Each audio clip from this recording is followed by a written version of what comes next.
To add steps counter to the lock screen on a Samsung A07, just start by opening the settings.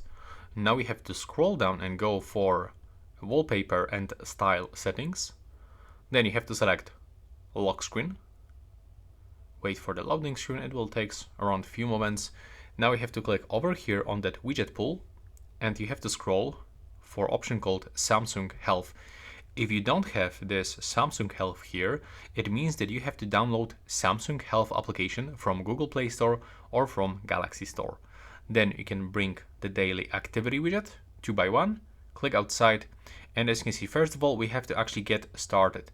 So when you click down and apply all of those changes, you have to simply set up the Samsung Health application if you didn't actually use it before. So you have to click here, unlock your smartphone, and you have to just make this first configuration of the Samsung Health application. You have to input all of your basic information like your age, weight, and things like that. So then it will actually start counting the steps automatically.